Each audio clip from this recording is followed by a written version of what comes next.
Alright, hello everybody. Let me just, see what change my little microphone. Yep, it's the wrong microphone selected, so... Alright everybody, hello! Hello everybody in the chat, and hello everybody who's watching this in the future after it has been live streamed. Today what we're gonna be doing is learning to, we're gonna be learning to blend in Blender. We're gonna be, doing the, Blender 3D modeling tutorial, which I have done in the past. However, I, quit, like, halfway through. So, I wanted to do that again, and maybe, just maybe, finish it this time. So, let me just get this closer to me. I have some snacks here. I'll open these real quick. I'm going to try to make this as non-ASMR as possible. I'm going to get another source in here. I'm going to make this browser source, add source.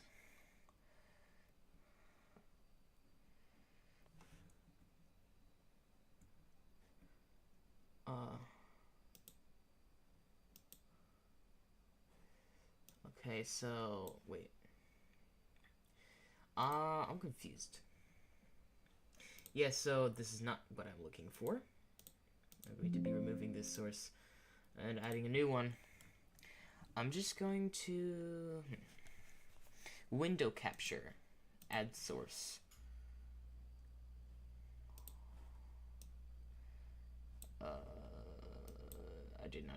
I did not see this through. Alright.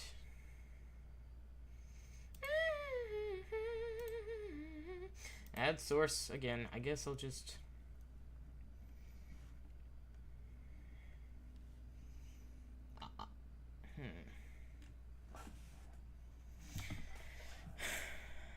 Strange. I guess I'll...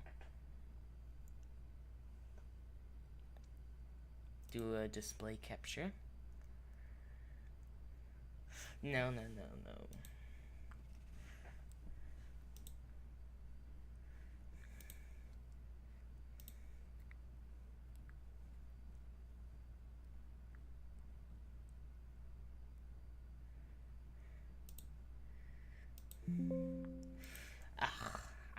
I'm really struggling with this.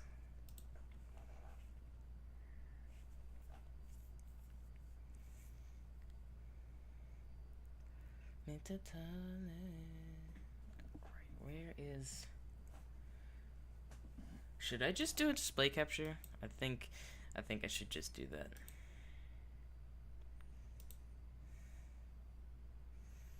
Settings. Display. That.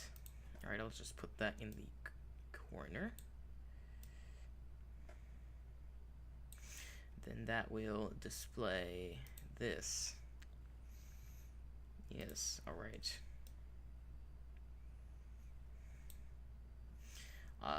Here.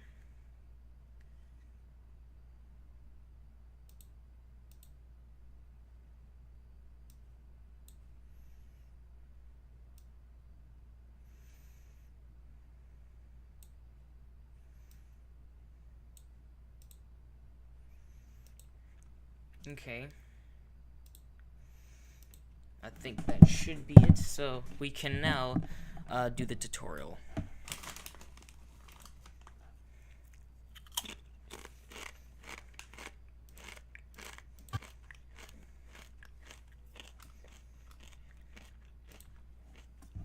This is Blender, open source 3D software that can be used to make animations, visual effects, game assets, or practically anything 3D.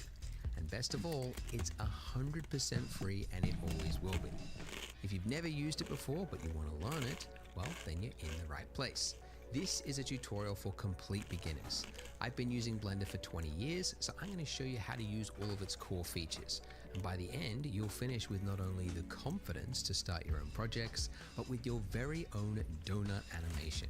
And I know this looks complex, but I promise you it's achievable for a complete beginner. And I say that with confidence because many already have. This is actually the fourth version of this tutorial. I made the first donut tutorial back in 2016, and I've been remaking it every few years to keep up with Blender's development. In that time, millions of people, just like yourself, have gone from having never used 3D to successfully making their own donuts. One artist even snuck his into a little film called Everything Everywhere All at Once. Very clever. So, if you're ready to take your first steps in 3D, hit the subscribe button and let's begin. First, go to blender.org forward. Yo, I've already done that, I think. What's the chapters? Okay, I've already done this one, alright. Basic modeling. Now we know how Blender functions, let's start building that donut. So, as before, let's, well, first of all, just to repeat, make sure you are working with a new scene. Completely new scene, don't want any remaining monkey heads lying around. Let's begin fresh slate, and let's delete our default cube, just with the delete key, and let's replace it with a new object. You might remember the hotkey for that is Shift A. And as I mentioned before, you usually want what is underneath mesh, because these are your primitives. So we want to start with something that most resembles what it is we're building. You know, if it was a house, you might start with a cube. If it was a vase, you might start with a cylinder. In our case, we want the donut-shaped one, although mathematicians call it a torus for some reason. So let's add that. Now, if I zoom in by scrolling up, we can see we have something resembling a donut. It looks like a pretty weak-looking donut, you know, very flimsy. Looks like the donut before it's cooked, when they just drop it into the vat. It's just this little wispy thing. So immediately after you do some actions in Blender, you have options to change it. And the options are hidden down here in the bottom left-hand corner. You see a little box. And if you click that box, you see options. And look, we can change the dimensions of our torus. Now, something to note is that these options in Blender only appear immediately after you have done that action. If you do another action, like say deselect your torus by mistake, it's gone, right? Because Blender has assumed you have moved on. You've accepted the state of your donut, and this is the one you want, right? Now, if you haven't done anything drastic or changed this object in some severe way, you can temporarily bring it back by hitting F9. I never actually remember that hotkey. I just remember that immediately after I have added an object, if I want to tweak it, now's my chance before I move on to something else. Okay, so we could change, you know, the size of it here. We can also change the resolution. I'll use the term resolution loosely. To make it higher or lower fidelity. And a mistake that a lot of beginners make, and I say this because this was the exact mistake I made way back in 2003 when I started learning Blender, is they go, well, I need a realistic looking donut, so I guess I need to go really high resolution. I remember my first project, one of my first projects was for a high school film project, and I wanted to have a close-up of a face. Didn't realize faces were going to be difficult, but I went really high poly, and then it was just an absolute nightmare to work with. So the reason you don't want this is that, for starters, things that are high poly are very slow to render, and they're very hard to work with if you want to tweak the shape of it. But also, as you learn and you grow with 3D, you'll discover that it is a lot easier to add resolution to something later on, but it is very difficult to take it away if you've already built it into it and you don't need it. So, long way to say, what we actually want is to have as few polys, these are called polys, as you can get away with. So I'm going to go with 32 major and 12 minor. And don't worry that it looks all jagged, because we will fix that in a moment. Now, the major and minor, this is really up to you, but I find that something that looks it's kind of chunky, like a fat donut, just looks really delicious. So I'm going with something around about this size, okay? And once I'm happy with this, once I'm ready to click off, I click off, the options are gone, and this is it. This is the donut that I am now working with. So how do we make this look higher resolution, less jagged? Well, one way is to use smooth shading. So if you right click with your object selected, go to Shade Smooth. And look at that, this is immediately better. Without getting too technical, this is kind of a fakery. It's sort of like the shader is telling the renderer that this is a really high poly dense mesh when it really isn't. It's just basically kind of like averaging out faces, and anyway, it's very technical, but basically means it's not going to add anything to your render time, but it's going to look smoother. And so this is generally what you want for something that is smooth and organic looking, like we want. If you were rendering like architectural or like hard surfaces, like later on we're going to put this on a counter, then the object would obviously want to be flat. But in our case, we're just going to use shade smooth. But you might notice that looking at this, especially if you go side on, that you've got this sort of jagged shape around here, right? So the silhouette is really breaking that illusion that this is a high poly or a smooth looking donut. But thankfully, rather than adding all of that complex density into the mesh itself and then making it hard to remove later on, there's another way through modifiers. So if we go over here to our properties, right, this very confusing, lots of option looking properties, click on the wrench, and this is the section called modifiers. And this is one. Sorry for the intense noise of my snacking, by the way. One of those object dependent things. So if you've got your camera selected, you won't see it. So it's only when you've got actual meshes that you might see this modifier here. So it's much easier to explain if we just add one. So up here, add modifier, and you got a range of options here that can do a whole number of things. The one that we're looking for is underneath generate, and it is called subdivision surface. And it is a really common modifier that you use all the time. In fact, it's so common, it's actually, you can just immediately add it to any object just by hitting Control 1. But don't do that because we've already got it, so there. Now, some of you might have just discovered that your donut has disappeared. If that is the case, you need to go to Edit, Preferences, and then underneath Viewport, where it's got Subdivision at the very bottom, Disable GPU Subdivision. That will then make the subdivision perform on your CPU instead of your GPU, which is maybe non-existent or not performing whatever, but disable things. So if you've got your camera selected, you won't see it. So it's only easier to explain if we just add one, a whole vision title one cover that you're then underneath view disappeared. If that is the case, you need to go to Edit, Preferences, and then underneath Viewport, where it's got Subdivision at the very bottom, Disable GPU Subdivision. That will then make the subdivision perform on your CPU instead of your GPU, which is maybe non-existent or not performing whatever. But disable that and it should appear. But if it's already working for you, don't disable it. Keep it going because GPU will be faster. So what exactly is this doing? Well, it's a lot easier to explain if we look at the shade flat mode.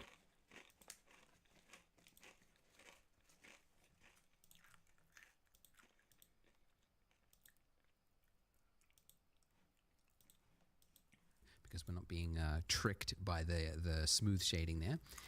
If I set this levels viewport to 0, this is our original mesh. This is before we add the subsurface essentially.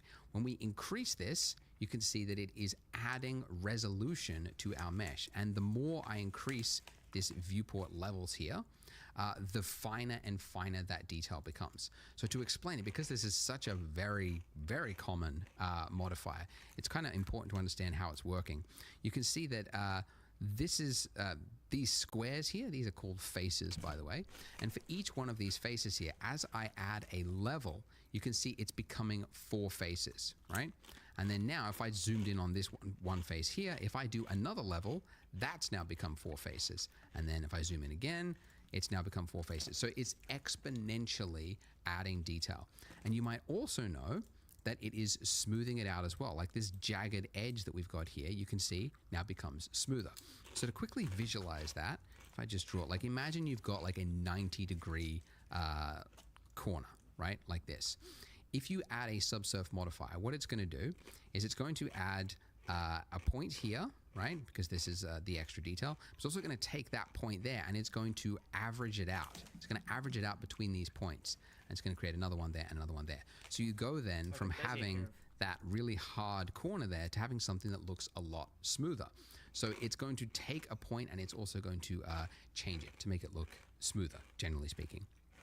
So there we go. So now as I increase this, you can see it's getting smoother and smoother. Now, the reason there are two options here, you've got levels viewport and levels render. So reminder, this gray area that we operate in is called our viewport. The render is the pretty version. So as an example, you could see if I just turned it off for the viewport, it looks very jagged. But then for my render, if I increase that to 3, if I do my render, which you could go up there, and render image, or remember the hotkey F12, you can see that that donut is now smooth, but I go back and you can see it's jagged. So the viewport, you want to generally keep it lightweight, and then the render time, that's where you want to get a really nice looking pretty image. So you want to often have 2 different levels. In our case though, I don't really think we need to go beyond 1, even for our final pretty image, because this with shade smoothing turned on is good enough. And we're going to be adding more to the scene later on, so we don't want to make it too complex. So this is actually pretty good. Okay, so we have a perfect donut, and that's the problem. It's too perfect. You could spend decades trying to develop a machine in the real world that made a donut this perfect, and you never would. This is so mathematically precise that the eye will always see this as looking fake. So that's actually a problem you learn pretty quickly in 3D, that things that are too perfect just look fake. So you have to spend time making things look misshapen and adding variation there like you see in the real world, because your eye expects to see it. So how do we do that? How do we make this donut look a little more lumpy and interesting? I do that by changing the mesh itself. So this mode that we are in right now, where we can click on different objects, is called object mode. And I know that because in the top left-hand corner, you can see we are in object mode. But if I click the drop down, you can see I get a number of other options here. And these options, again, will change depending on the object you've got selected. If I've got a lamp, my little light there selected, you can see I've only got object mode. My camera, I've only got object mode. But a mesh will give you extra options here. So let's enter into edit mode. Ooh. Right, now you can see our mesh, our object has become something that looks weird. It's got a bunch of little points on it with lines and very technical. Well, that's because this is actually what the mesh is made up of. These little points here, which you can click on just by selecting, are called your vertices. The singular term is called vertex. I never say that. I like to just call all of them vertices, regardless of whether it's 1 or 2, just because you always get some comments that go, actually, it's called vertex if it is singular. Anyway, so these are called your vertices. And if you have 2 of them joined by a line, that is called an edge. And if you have 4 of them forming a face, then it's called a face. So with these, I can quickly change the shape of my object by using the same hotkeys as before. And if I want to move this, then I would simply tap G, right? And you can see it's now attached to my cursor. And then if I want to confirm its movement, I just do a single left click, and there it is. Now, if I go back into object mode, like that, you can see that my mesh has changed, okay? And by the way, the hotkey for jumping in and out of object and edit mode is just tab, okay? So you can see it's just toggling between those 2 modes because it's so common that you want to just quickly change things that it's just easily accessible by that.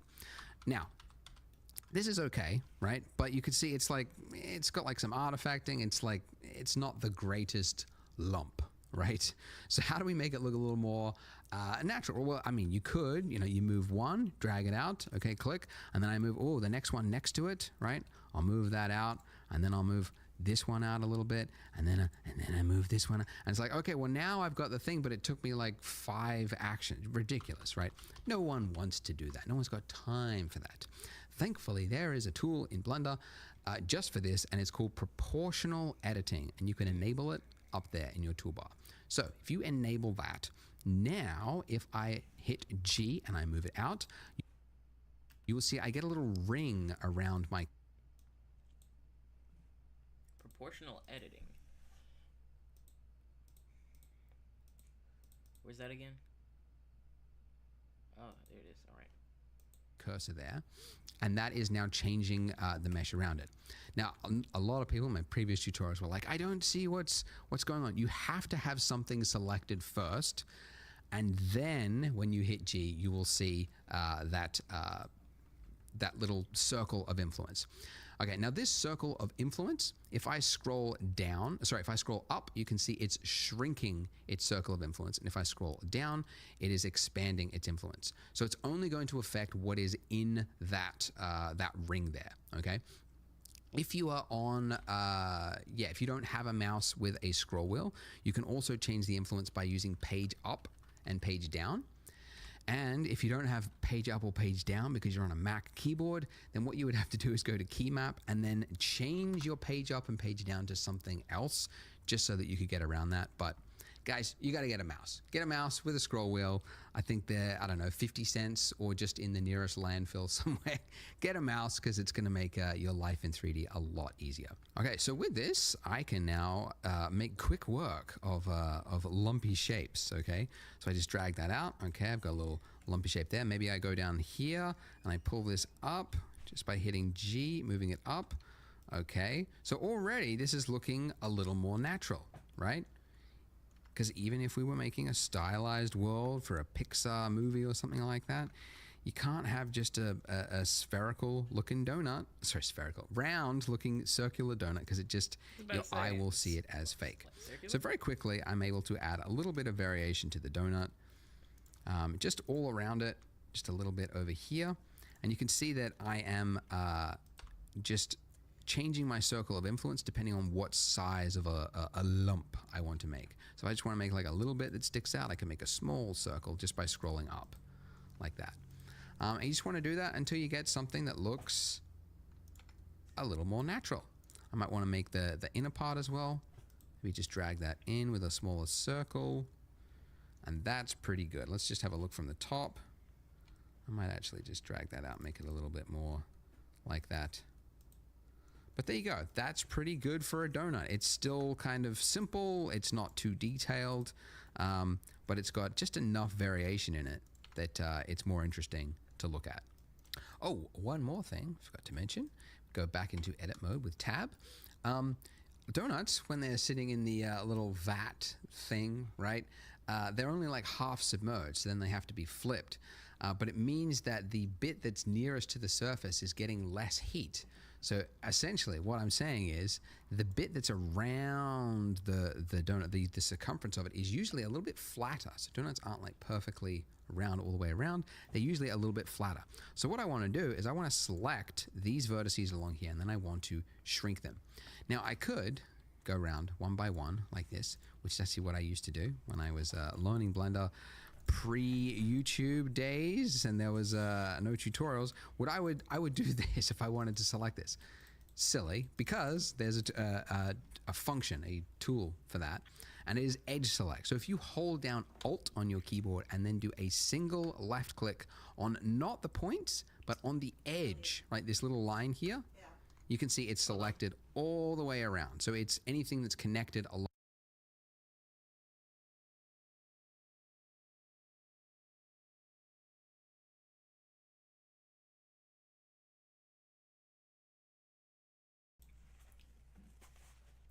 Minor interruption. Anyway, hold on.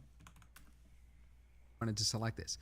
Silly, because there's a function, a tool for that, and it is edge select. So if you hold down Alt on your keyboard and then do a single left click on not the points, but on the edge, right, this little line here, you can see it's selected all the way around. So it's anything that's connected along that line is now selected.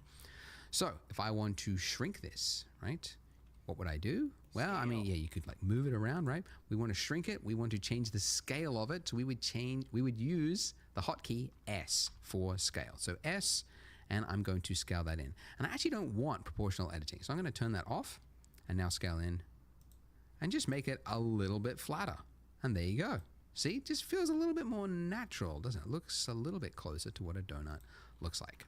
And by the way, don't worry if yours doesn't look exactly like this, like your lump is a little bit off. Like some people get a little bit too precious with the tutorial. Like I gotta match exactly everything I do. Like I'm just working on the fly as well. So just make what you think. Don't match exact. Oh, I'm upside down. I just realized I was upside down. Oh. My donut. My donut! My donut is entirely upside down. Oh my god. Okay, how do I fix this? Rotate.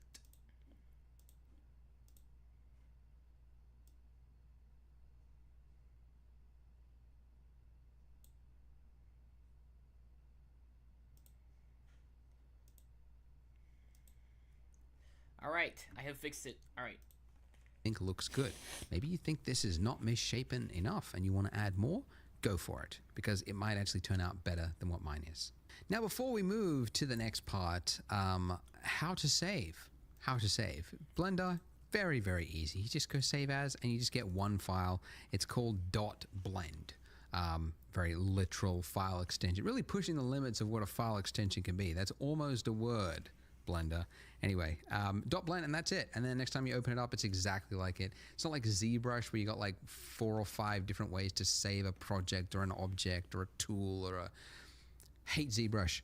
Okay, that's how you save. Now, also, finally, I would say if you need help, because I know if you're stuck and then you leave a YouTube comment, you might not get a reply. If you want immediate help, I've got a Discord, so I'll put the link below. So there's like a little channel in there where you can just ask for specific donut help. So if you're having issues, feel free to jump into that.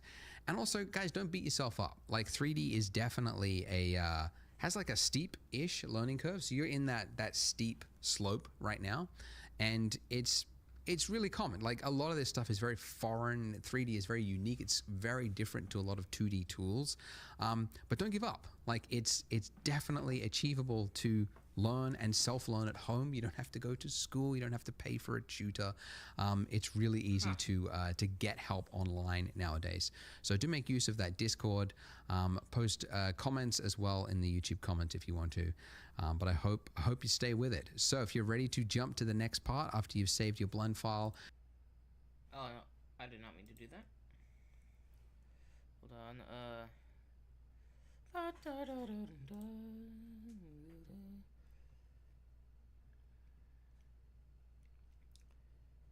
Line view to...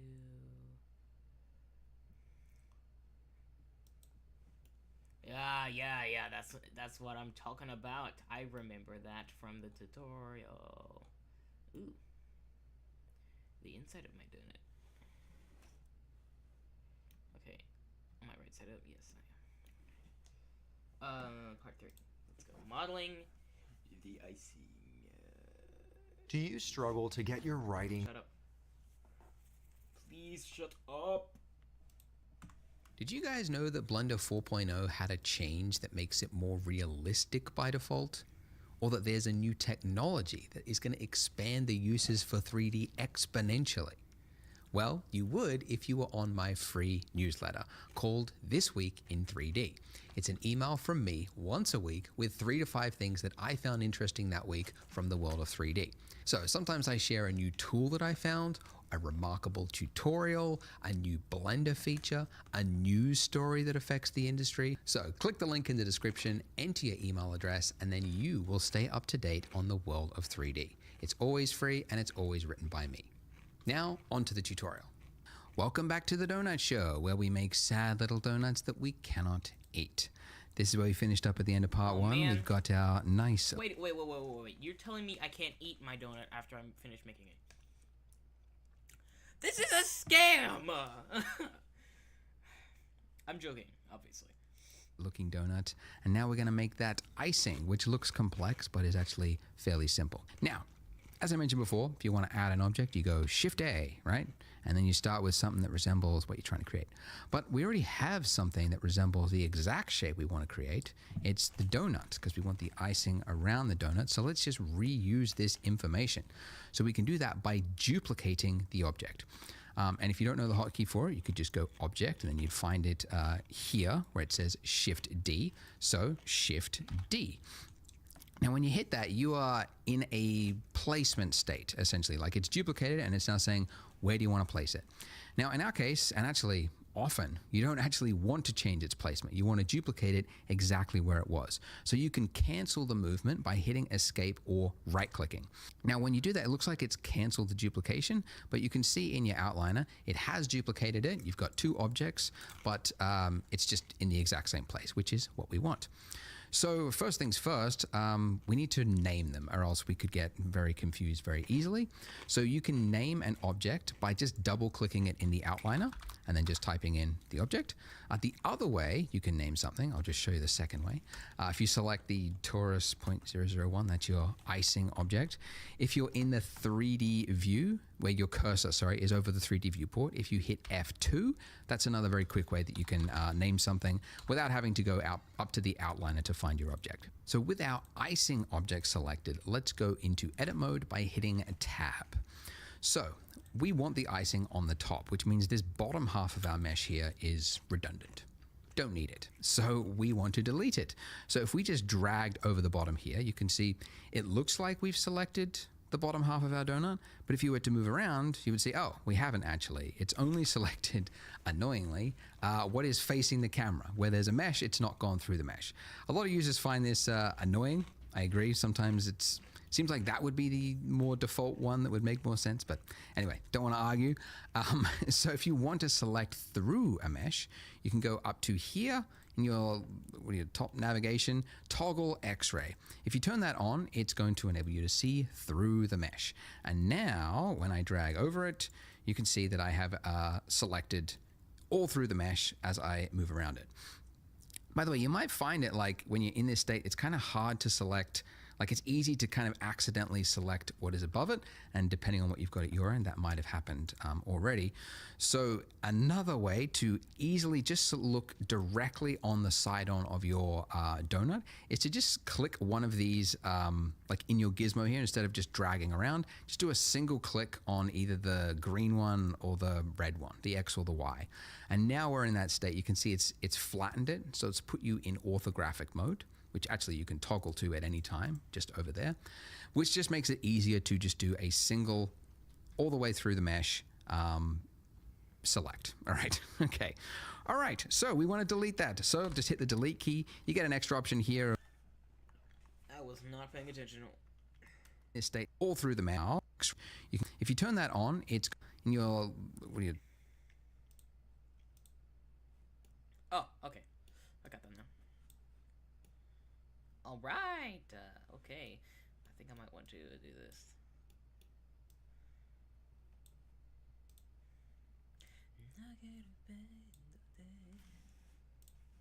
Top navigation, toggle X-ray. If you turn that on, it's going to enable you to see through the mesh. And now when I drag over it, you can see that I have selected all through the mesh as I move around it. By the way, you might find it like when you're in this state, it's kind of hard to select. Like it's easy to kind of accidentally select what is above it, and depending on what you've got at your end, that might have happened already. So another way to easily just look directly on the side-on of your donut is to just click one of these, like in your gizmo here, instead of just dragging around, just do a single click on either the green one or the red one, the X or the Y. And now we're in that state. You can see it's flattened it, so it's put you in orthographic mode, which actually you can toggle to at any time, just over there, which just makes it easier to just do a single, all the way through the mesh, select. All right, okay. All right, so we want to delete that. So just hit the delete key. You get an extra option here of what do you want to delete, edges, faces. You want the vertices, that's everything. And now we have, if we go back to object mode, and then let's turn off toggle X-ray as well. And you can see it's working. We got half the donut on top of itself. But as you move around, you can see you got some flickering. Now, this flickering happens, and it's actually a very common, it's actually a good warning sign to you as an artist, because it means you've got faces on top of faces, and the 3D software doesn't know which face it wants to render, right? So it's like sometimes saying it's the front face, no, the back face, the front face, and there's no understanding. Sometimes you can actually spot it in TV shows and like VFX or like low budget stuff. You can see something flickering in the background, and I'm like, ooh, there it is, Z fighting.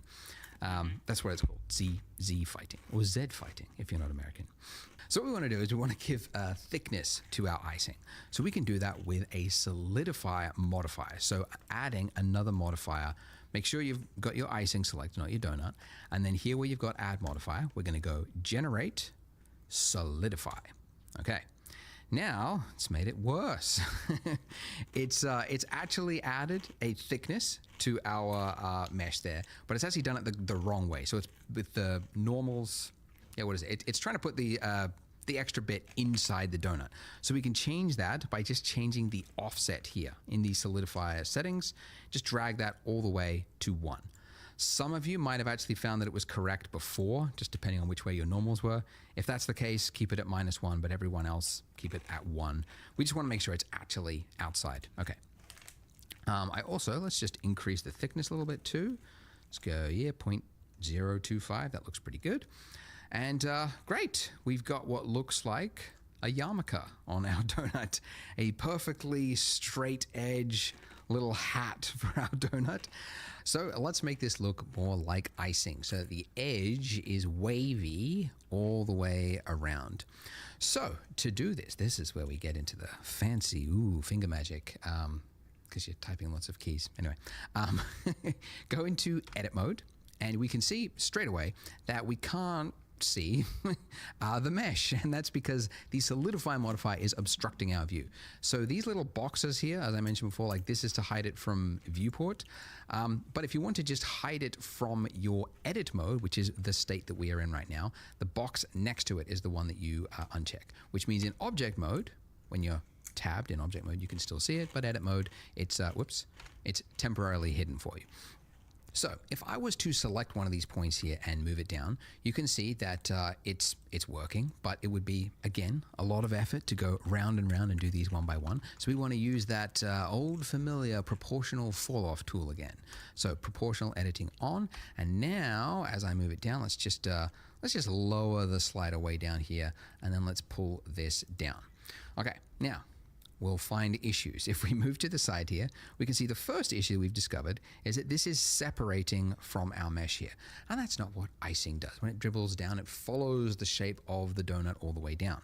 So what we want to do is snap, undo it a number of times, snap the vertices to our donut underneath it, right? So for that, we need to turn on snapping up here. Okay, now there are a number of ways to snap in Blender. The default way is increment, which just means the like the grid floor there. Like if you were to just like move it around, you can see it's just snapping to the grid floor. Not helpful.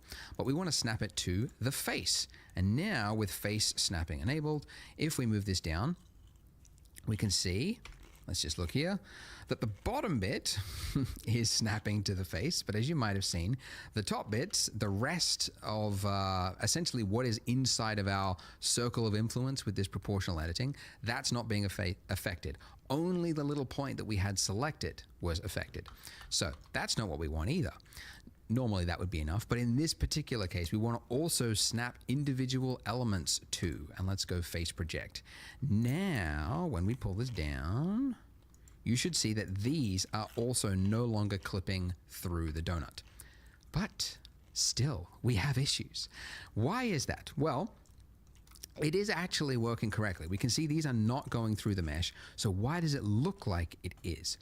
The reason for that is that there's actually just not enough information here. So if we go side on, you can see, right, like we've got this point here, and then we've got another point down here, and then we've got this long stretch in between, right? So that means that this part of the donut, oh gosh, that goes that goes around like that is just not, there's nothing to snap it to, essentially.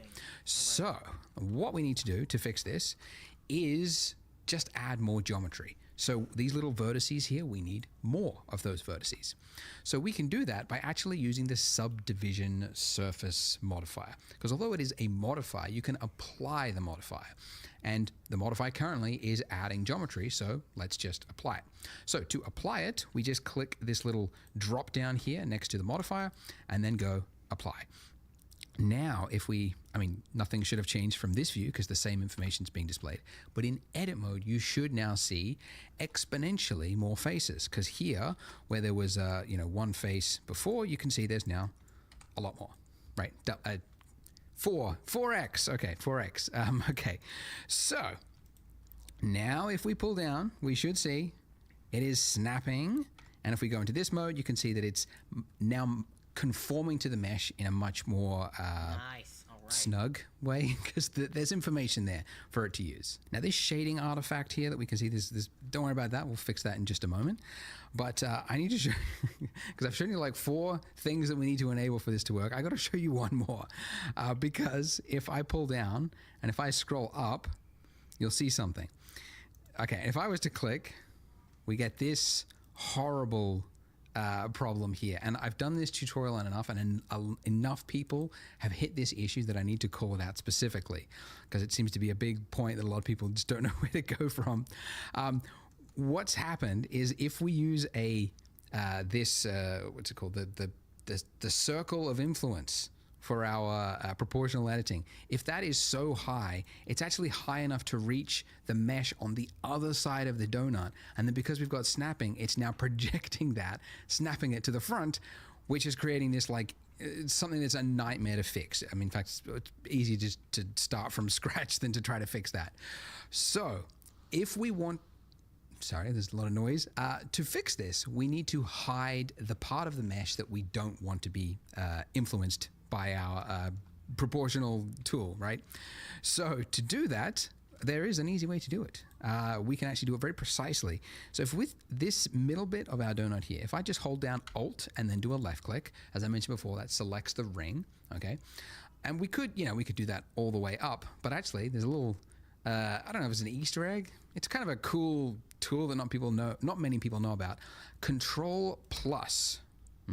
That will enable the select more tool. And if you use control plus, control minus goes the other way, you can see that it's expanding out. So control plus will just like select the next vertice along a chain, roughly speaking. And you can see we can very quickly select all the parts of the mesh that we don't need, right? Very cool. By the way, if control plus doesn't work for you because you're on a laptop or something else, select more, less. You can also do it here. Anyways, to hide this part of the mesh, it's H. H for hide. So when you're in this state, it looks as though it's been deleted. It's very, sometimes you don't know where part of your mesh, and then you forgot that you've got hide turned on. If parts of your mesh are hidden and you want to bring it back, it's Alt H. So H to hide and then Alt H to bring it back. Or if you can't remember it for whatever reason, you can also find it. Okay, it's underneath mesh. There we go. Mesh. Reveal hidden or hide selected. Okay, so that's the other way. But you can get my keyboard shortcut. It's in the link. It's free. Just use that and then you won't forget a lot of these handy shortcuts.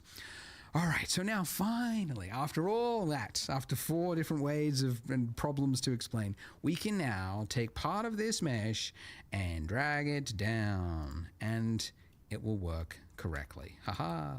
So now we get to now finally be an artist and go like, what sort of, edge or what sort of icing do I want to make this look like? So what I'm doing here, by the way, is I'm hitting G to pull it down, and then I'm just single middle click, and then because my cursor is closest to the Z axis, it's now snapping it to the Z axis. So that's why I mentioned before that it's really handy. You don't have to think of the letter and type it in. You just go in the general direction you want to go, and then just tap the middle click of the, which is your scroll wheel, right? Middle click. It's such a weird button that you have to call it out. It's the scroll wheel button, because it's like no other application seems to use it besides scrolling. But Blender is like, no, we're going to use it for like 90% of the operations is going to be middle click. But anyways, as you can see, I'm not paying particularly too much attention to it, but I'm just making a wavy looking shape around it. You might also want to make some bits that go the opposite direction, right? And then maybe pull, so you've got like big shapes as well as medium shapes and some small shapes. Big, medium, small. It's the recipe for appealing design. Big, medium, and small details. But I digress. By the way, I should mention, if you're stuck, don't feel bad, because there was certainly a lot of finickiness going on with this donut here, and we're definitely in the steep part of that curve at the moment. Do make use of my Discord if you are stuck. I created it literally so that people could get instantaneous help. I don't have any other benefit for it, so it's there so that you can find help. Link is in the description, and there's like donut help chat room where you can post screenshots of your problem and then people can help each other out. So do make use of that.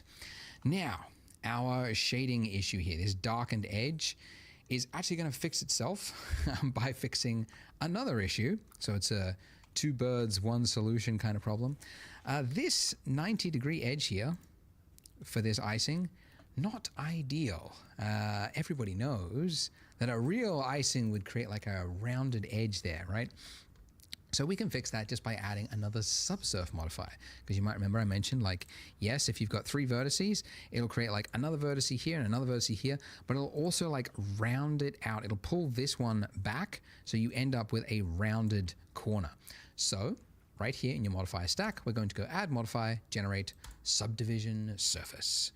Now, the order of these does matter, okay? You want your solidifier at the top and the subdivision after it. So Blender works top to bottom, and it's important it's in this way because you want the extrusion to happen first, and then in order to round that edge, it has to happen as a secondary step. So solidify on top, subdivision underneath. Now, whilst we're here and we're looking at the close-up, nice little profile of this edge of this icing, another issue to call out, you can see it's got this this shape that goes around. Yes, so far so good. But then it goes up.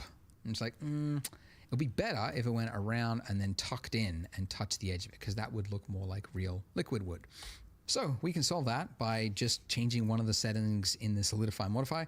It's not one of those things that you would figure out or know where it is. It's just over time you learn where some of these settings are.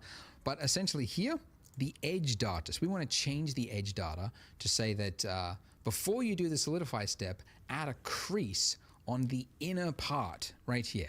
If we increase this all the way to 1, it now creates a sharpened edge just on that inner part there. So the rest of it is a smoothed edge, but the middle one, there's a crease, so it's making a sharp edge there. And it just gives it's just a little bit more realism. Just looks a little bit closer to what you would imagine real icing would do. Okay, now for the cool bit. All right. So if you look at reference of donuts, right? Yes, you've got. That looks fire. Hold on. Hold on. It's a barbershop cliche. It's innocent space. Whoa, whoa. Well, that looks like a pretty cool donut, doesn't it? Looks like a pretty cool donut, doesn't it?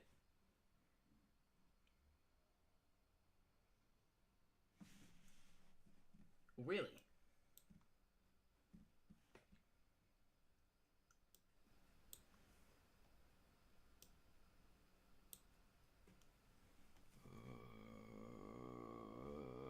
I did not know.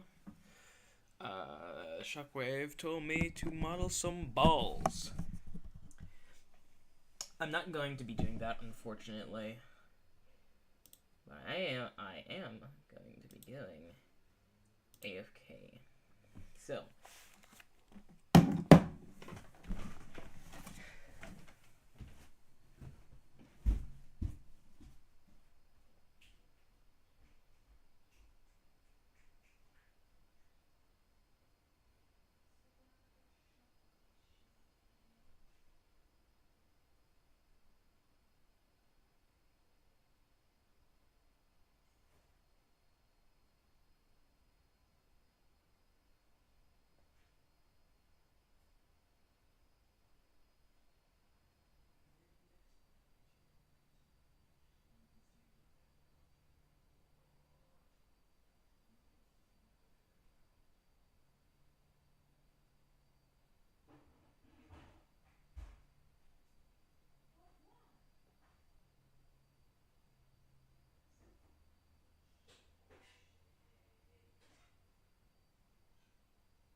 Alright.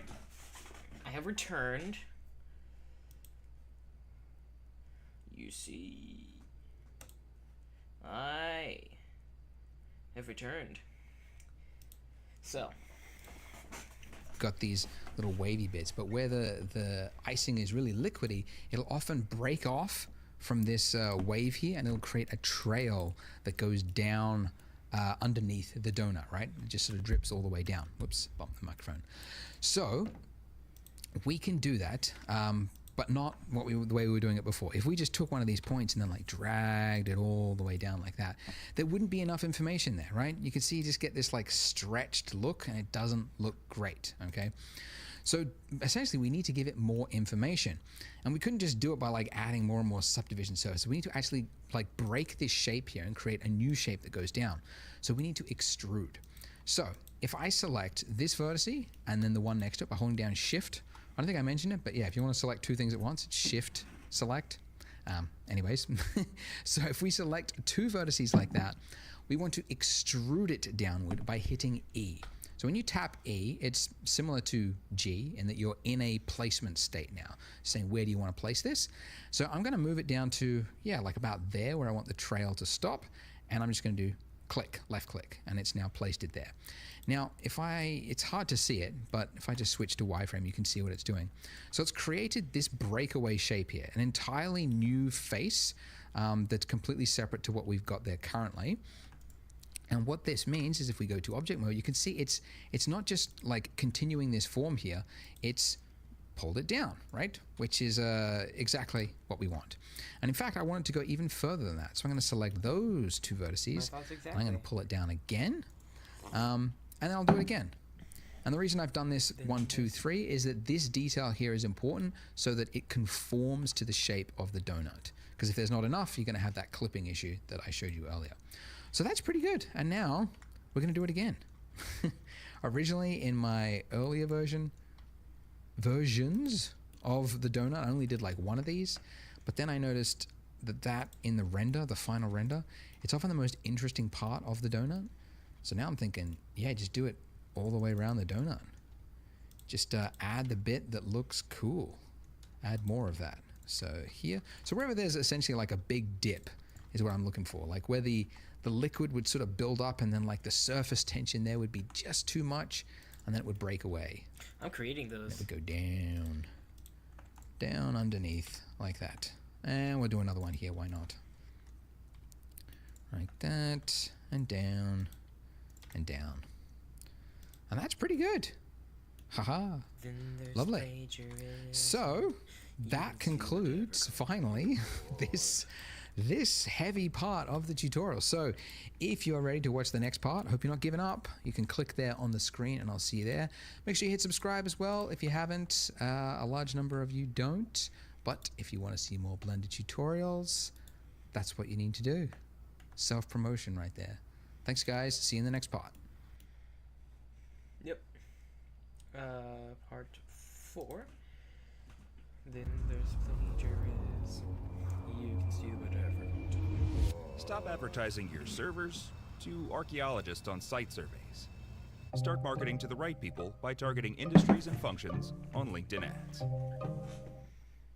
Do you think this candle will cover up my friend's overpowering cologne? Impossible. Hey, do you mind paying? All I have are nickels. Not at all. Do you change for a nickel? Unlimited 2% cash back. The Wells Fargo Active Cash Credit Card. Shut up. Congrats. You didn't give up. You made it to part 4. You clicked on the next part of the video. There's always like less viewers each video as you go down. So you're here. Well done. Thumbs up. As you can tell by the title of this video, we're going to learn about sculpting. But first, I should call out, if you have a problem with your mesh now, those problems can be amplified the further you go along. So it helps to do a technical check now, make sure you don't have any problems before we move along. So to look for it, go into edit mode. And first of all, by the way, if you can't see that middle part of your mesh, it's because you remember we temporarily hid it. So you can bring it back by hitting Alt-H, and that will bring back the rest of the mesh. And then we're looking for issues with the mesh, like right here. So this is a really common problem following this tutorial, because when you're projecting parts of the mesh, if it was like side on to the camera, it will project it that way, and then you can have like overlapping parts of the mesh. So that creates this artifact here which will be exaggerated when we add more detail to it. So we just want to drag that back. So turn on snapping, and I'll keep proportional turned off, and then I'm just going to move this back over here just to move each of these points back. Another very common problem is you might have parts that have separated from your mesh. Now you can quickly fix this if you just like selected the point and then hit G to move it. When you're in that state, it's also snapping it to the mesh. Now you could do that all the way along, like select, tap G, then click, select, tap G, then click. But anybody's got time for that. Let's make Blender do the work for us. So there's a tool that's just designed for this, and it's called the Shrink Wrap Modifier. So over to our trusty modifier stack, we're going to add yet another modifier. So add modifier. It's not under generate, it's under deform, which we haven't accessed before. New modifiers. Ooh, the one we're looking for is shrink wrap. And first of all, hasn't done anything because it needs to know what the target is. What is the mesh that we're shrink wrapping our mesh to? So with this little eyedropper tool, you can see when you've clicked it, my cursor's changed to an eyedropper. And now if I hover over objects, I got the name of it. So I want to click on the object that is the donut, and now it's snapped to the donut and made it worse. Why, Andrew, would you make us do that?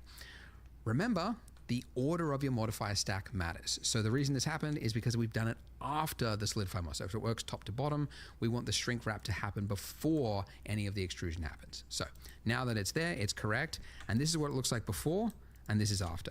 And it's subtle, right? And you'll probably see this across your mesh, like little subtle changes where maybe it just separated off the mesh, which wasn't quite a perfect alignment, but this will just correct that. So great, we don't need this here now. We can just apply it because it was just a once-off operation, and now all our mesh should be perfectly flat. And assuming you haven't got any other issues going on, again, make sure you use my Discord. If you do have issues and you need someone to help, make use of the community. So use that and post your problem, and I'm sure people can help out. All right, so we want to do some sculpting. Now, why do we want to sculpt? Well, because if you look at reference photos of donuts with icing on them, you'll see that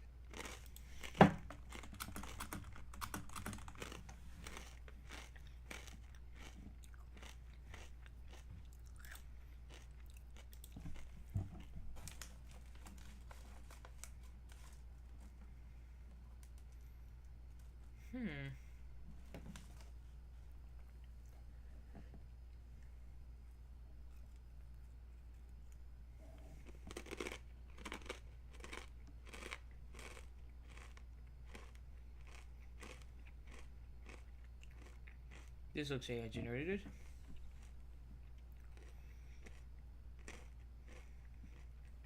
Also looks AI generated, unfortunately.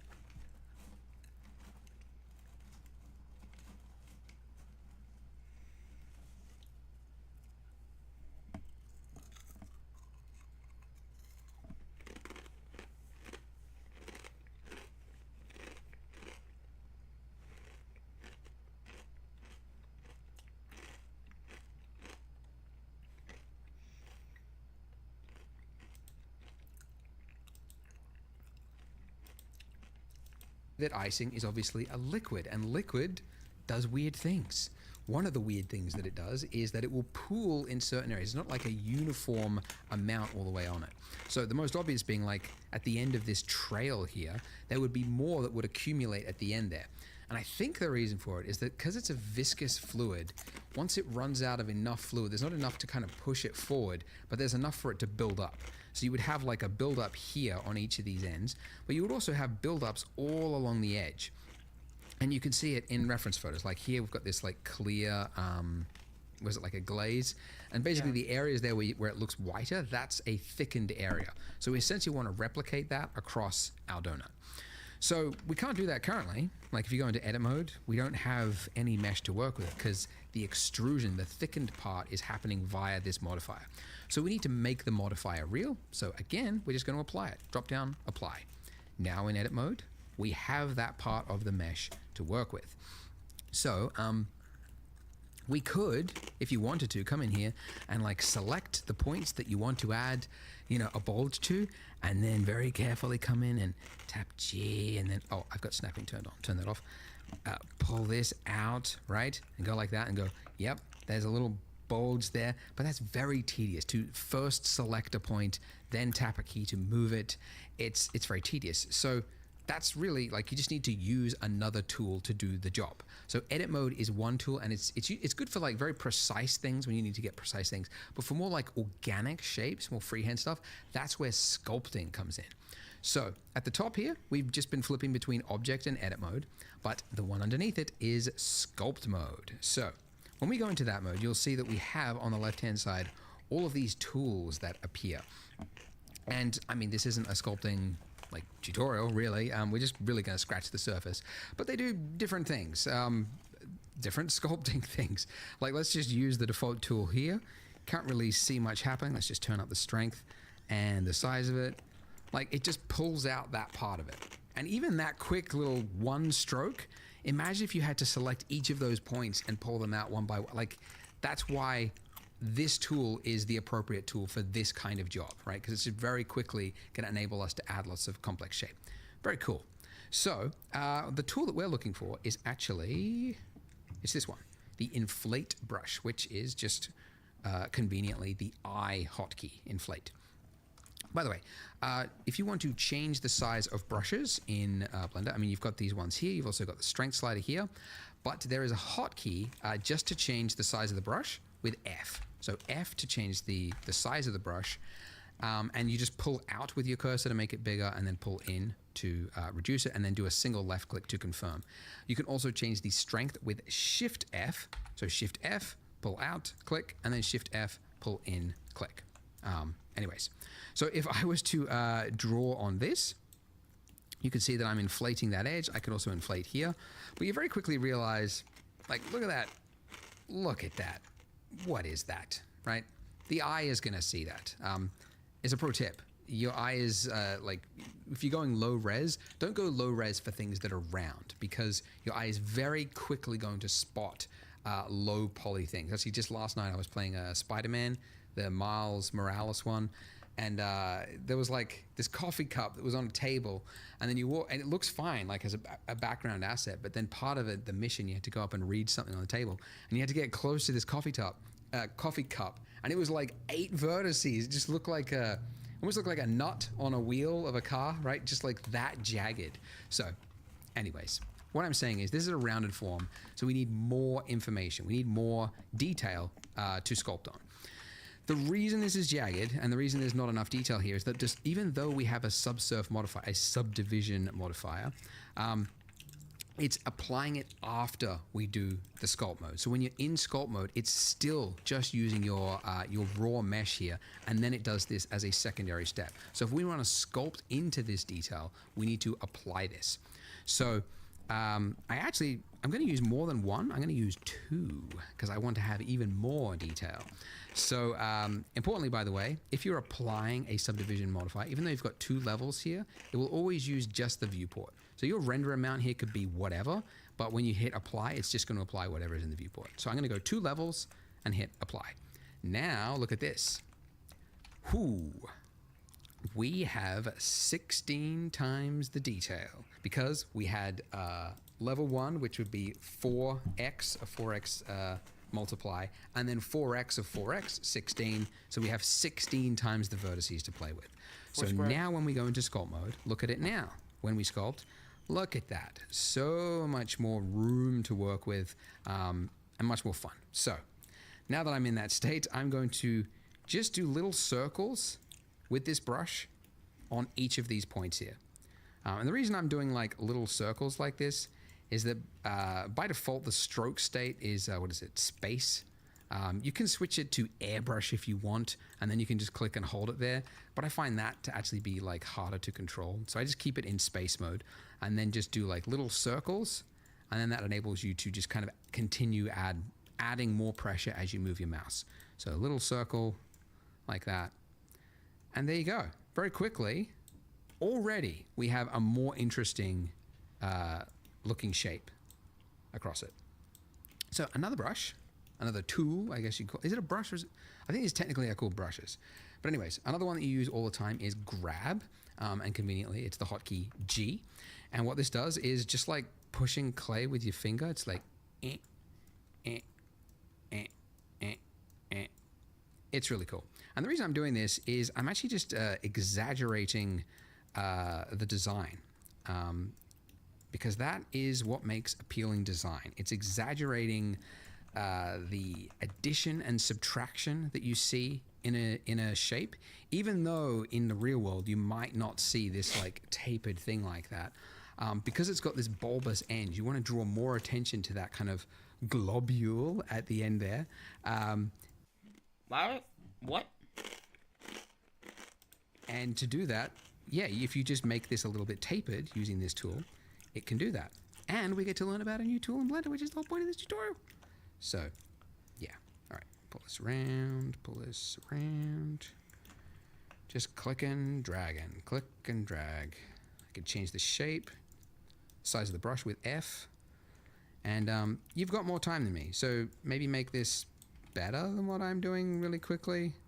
But just get, generally a shape like that, and it should look a little nicer. Okay, so now let's do that raised edge all the way around the rim of this. Now, in previous versions of this tutorial, I said just use the inflate brush and then just like draw across it. The problem with this is that this is so imprecise, and you can accidentally like draw over another bit, and then you look at it side on and you get these like noticeable like divots across the donut, and it's not very it's very hard to do because you keep like accidentally clicking off it and then on it, and you get this like jagged like dig. It's not very appealing. The point is, so let's go back. We can learn about another tool. It's another excuse to learn about another tool, and that tool is called the mask tool. So it's actually in the list here, but I never remember what it is. It's just hit M for mask, and it's this one. And what this enables you to do is, if you just draw on it, you get this grayed shape, right? And then when you're using another tool, like say you switch to the inflate brush now, and if you draw over this, let me just increase this. Yeah, if you drew over this, you can see it's applying an inflation to everything except the area that is dark. And that's how you can create like, a skin lesion on a zombie or something like that. So a mask is very useful in sculpting, used a lot. And we're going to use it in just this case. What we're going to do is mask out just this area along the rim there. And then we're going to apply a constant inflate value to just the area that we've masked. So first use the mask tool. Mask. And it doesn't really make sense to use like a half opaque mask, so we're going to set the strength all the way to 1, and then I'll use a brush size about here. So essentially, where do I want the inflation? Like, do I want this much inflation on the rim? No, probably something about here. And then I'm just going to paint a darkened value all the way across it. And I just want to make sure that it's, fairly even. It doesn't have to be completely perfect, but fairly even across it. And I obviously don't want it to be in this part because that, the liquid has flowed all the way down and it's broken the trail and it's gone down there. So I don't want any raised area there. And again, I apologize if this was like tedious, but it's a way to learn Blender piece by piece. Okay. Hey, speaking of which, I forgot. With the sculpt tools in Blender, for whatever reason, it has assumed by default that you might want to sculpt on the other side of your mesh. So you can see I've got this smear here, and that's because somewhere I was painting over here, I went through the mesh and it painted on the other side of the mesh over there. Very annoying. So I can undo it. It's just easier than like repainting that whole thing. And what you want to do with your mask tool is underneath brush, set it to front faces only. And that means when you paint, it should mean that as you draw, it could still happen, just be careful, but it should happen less. It shouldn't happen like on the opposite side of the same mesh. Anyways, it should happen less. By the way, I didn't call it out because it's not essential, but if you do ever want to isolate and only see the selected object, / is the isolation mode. So / on the number pad or the actual normal keyboard will pull you in and out of that state. Anyway, so now with the mask brush, with front faces only enabled, I can paint along it, and it should happen less, essentially. All right. I don't know what to say. But this doesn't take long once you've set it up. And assuming you've got the strength of 1, by the way, you don't want to have areas with like half opaque, right? Because we want to have a constant value across it as we inflate it. And we should get a nice raised edge that goes all the way along the donut. Okay, great. Just clean it up if you've got any areas that look a little untidy, a little unkempt. Yep. Awesome. All right. So, as I mentioned... Yeah, I need to clean it up.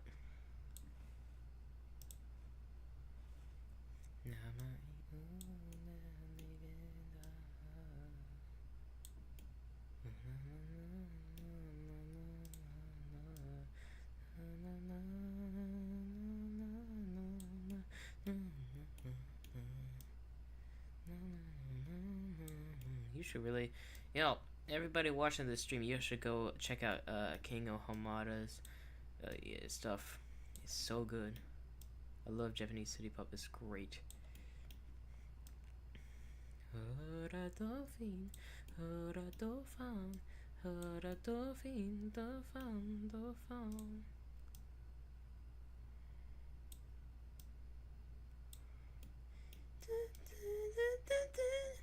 No, I do not only listen to Machino Dolphin. I listen to all of his stuff. Gatsby woman.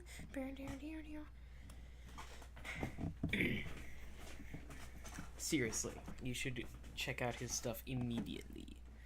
Oh, well, of course, after you finish watching this. Of course.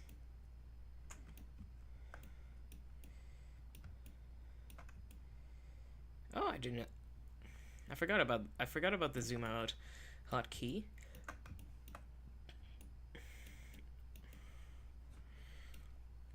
But there's also this. It does the same thing. It's confusing anyway. The mask will actually mask out the area, so you can't paint on it. We obviously want to only paint on the area that we mask, so we want to invert it by just hitting Control-I, same hotkey as Photoshop, etc. And then, obviously, if we went to the inflate brush and then we just painted, like, yes, we're only now painting onto that area, but it also doesn't solve our problem of like different values across it. So we want to apply a uniform inflation on just these areas. So there is a tool. Hold on. I just did a really uniform inflation, but it was a bit too much strength. That's a little too little strength for me. I just want to find the strength that I want.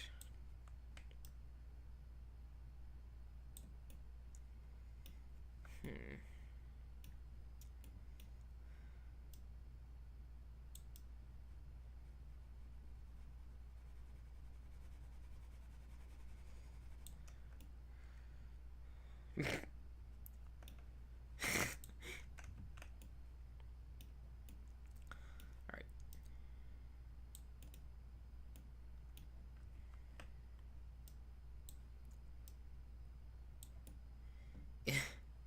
Gatsby woman in the sky.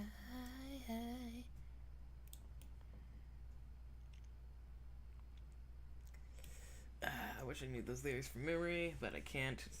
I can't remember. For the life of me, I can't remember Japanese from memory. Tool in the sculpt tools called, where is it? Mesh filter. So I will be honest, it's probably the laziest implementation of a tool in Blender. Like, mesh filters, they're not really well documented. You kind of have to just learn how they work. But unlike all these other brushes here, the way this one works is it's applying a uniform value to the entire mesh. So it doesn't actually matter where you click on the mesh, it's going to apply it. And it's applying what is in the filter types listed here. So if I just click, this is the other thing I have to learn. If I drag to the right, I'm inflating. If I drag to the left, I'm deflating and sort of subtracting the opposite direction. Oh my god.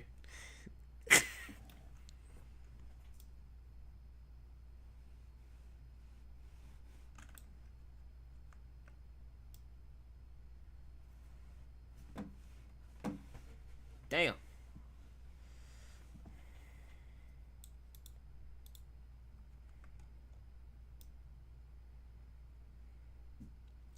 Oh my, why Gatsby woman in the sky high. You just kind of have to learn that that's how this specific tool works. My theory is, by the way, to go on a rant, ZBrush's user experience and interface is so arcane, so badly hodgepodge together from ideas over the last 2 decades. They never had any thought in the process. They just lumped it all in there. And Blender's sculpting tools competes with that. So they're like, hey, yeah, the filter tools, yeah, they're not the easiest to understand, but at least we're not ZBrush. That's my theory. It's my working theory I'm going with. But anyways, point is now that we're at least they're not ZBrush. I mean, in this, you could see we're applying a uniform value to everything. Hooray for us. I might also, I'm going to set the strength of this to 0.1, and that just means that as I move the cursor, it's applying less of a value for the movement, so I can use smaller movements. The other thing though is this is a little like, it almost looks, if we go into object mode, it looks like a tube almost around the edge of it. It's not very nice. It basically, the edge that we've got here is too hard, so we can smooth out that edge by using mask, smooth, mask. Okay.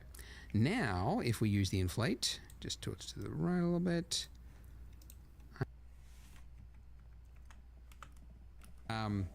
It basically, the edge that we've got here is too hard, so we can smooth out that edge by using mask, smooth, mask. Okay. Now, if we use the inflate, just tilts to the right a little bit. I'm just going to go with that. Let's go object mode and see how that looks. That's pretty good. I might actually go just a little bit more, just exaggerate it slightly more. There we go. Great. So, yeah, that's roughly it. Now, there's a little bit of artifacting there because the way the mask works is it's kind of that feathering thing. It's not very exact, and it's kind of got some values in between it. So we can smooth that out in sculpt mode by first of all just clearing the mask and then using the smooth tool. By default, it's too high, so just turn it down. And I'm just going to smooth that edge, and that'll just sort of clear up some of this artifacting. It's a little too high.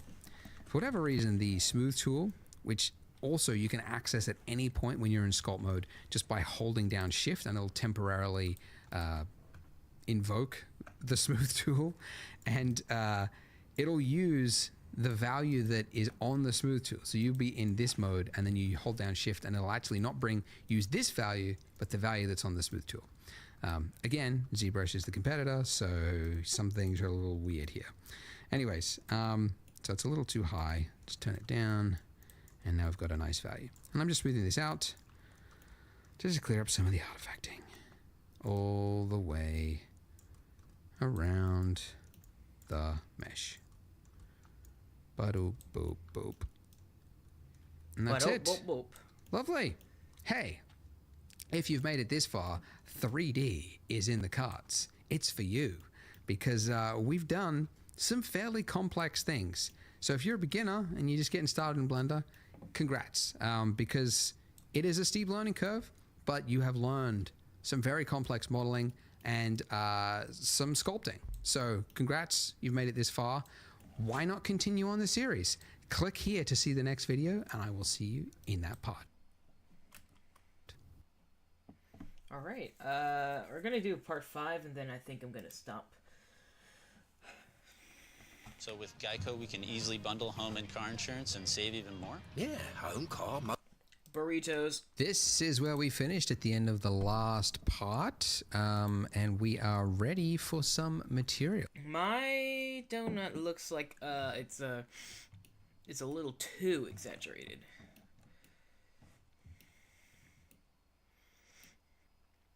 Yeah.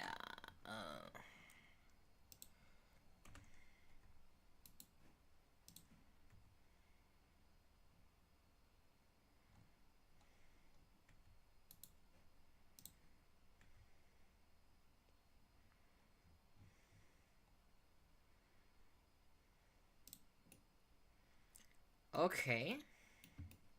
Okay.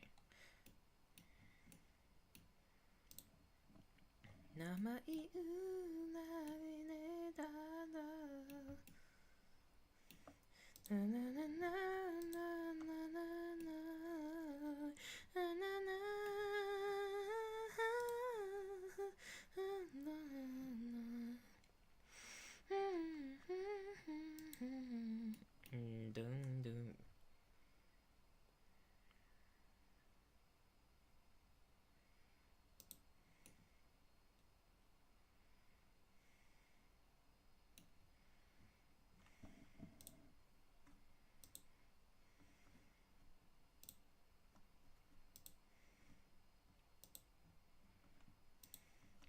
Oh my white Gatsby woman in the sky high.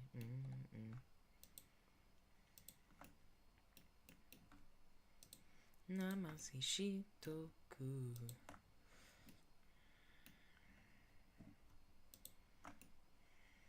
Alright, I don't want to select this. Gatsby woman. Dun, dun, dun, dun, dun, dun.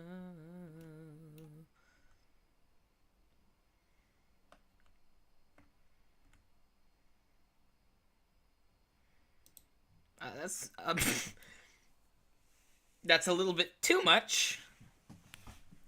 It's actually it's a little bit too much.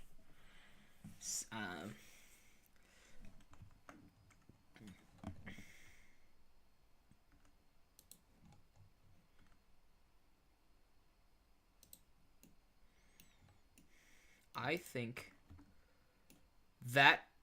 that's perfect, actually. Well, it's perfectly imperfect, but you know, still. A little smoothing over here.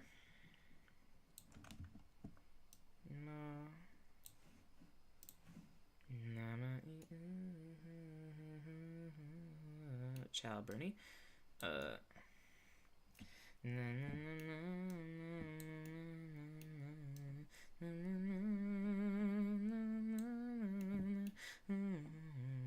What's that tool he's mentioned? Drag?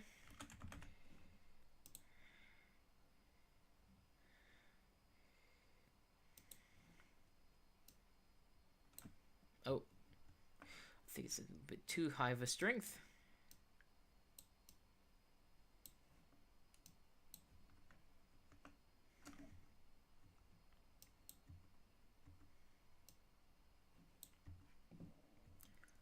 Namase Shitoku.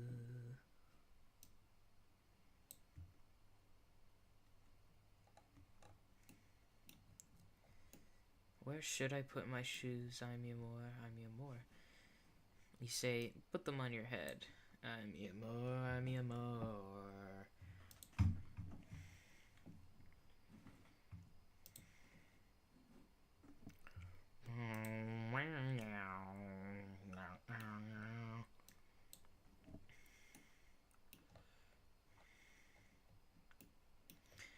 That's a lot of... Before we continue, do a check over though, because I looked inside my donut and I saw this, which shouldn't be here, obviously. So make sure you don't have any hidden meshes that should definitely not be there. Subscribe, Filthy Casual? Shut up, man.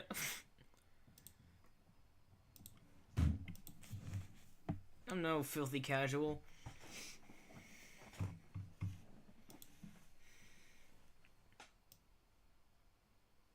No. Ah, oh, shit. I accidentally clicked that instead. I wanted that. Ah, that looks really cool. Okay. Namase Shitoku. Gatsby woman. I really need...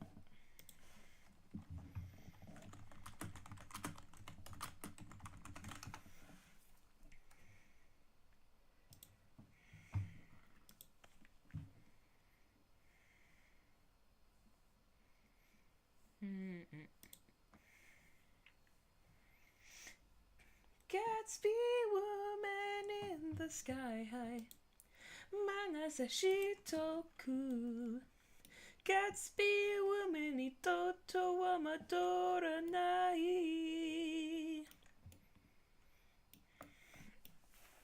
Alright, yeah, I'm done with that. Probably not done with that. I'll probably continue singing Gatsby Woman. But for now, I'm done. My earworm has been satisfied. Gatsby Woman is so good. Alright. So what are we doing now, Blitter Girl? You've only got your camera, your donut, your icing, and your light. Okay? Okay, so materials. Let's do some materials. If we jumped into our render mode, that little button that I showed you on the first part that takes you into rendered view mode, you can see we've got a lamp and it's lighting our donut in a very depressing, cold gray. So let's give it a material.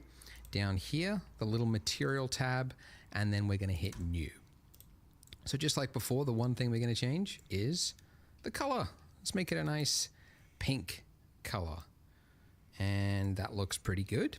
The other value that you typically want to change for a lot of objects is the roughness value. So you can see the further I go all the way to the left-hand side, the more it becomes a mirror. So all the way at 0 is basically a mirror. And then all the way to the right is your most porous object, like a brick or something like that. Basically something that looks like it doesn't have a reflection, although everything does. The roughness is just merely dissipating that reflection everywhere, so it appears as though it doesn't. But anyways, so we're going to go with like a 0.3, something like that. It's pretty good. And then for the base of our donut, we're going to give it another material, and let's go with a nice orangey yellow, which we will change later on, so it won't matter anyway. But that's good. Great. Look at us. We've got a donut. By the way, we'll add some subsurface SSS later on to make this look a little bit more milky, but for now this is good. Now we want to put our donut onto a marble countertop. So first of all, we need that countertop as a separate object. So Shift A, and the one we're looking for is again under mesh, and we're going to go with a plane. So a plane is just a square that's literally made up of 4 vertices. It's the simplest object, but the most versatile, that you use it all over the place. And I'm going to make this look a little bit bigger. So let's just scale that out with S and then click. Okay, so we want to make our donut rest onto the countertop. So if I selected my donut base and moved it up, well, there's a problem, right? We need to have both of these move together. So if you want to have one object basically attached to another object while still being its own separate object, you parent it. So the way we parent it is, first of all, you select the object that you want to follow the other object, so the child, and then you select the parent. So holding down Shift, I'm going to now click on the donut base, and then to parent, it's Control P. Okay? Or again, if at any time you don't know what it is, just hit F3 for search, and then we can just type in parent. Now, by the way, with parent, you get a number of options here. The one you actually want is keep transform. If you just do object, it means if you've ever moved the object like off its base or whatever like that, it'll then like clear its position. So it's actually not the one you want most of the time. So it's keep transform. Now that I've done that, if you've done it in the correct order. Are you trying to tell me that it's not like letting me... What the...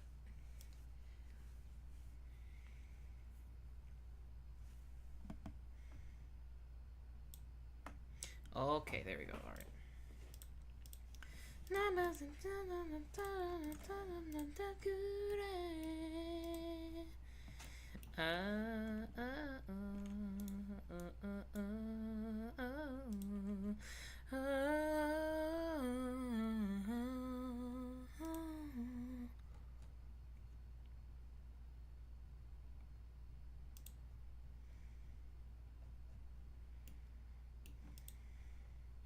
I want to actually see what it looks like right now. Render an image. It's like we're... Look at that. That looks actually really cool.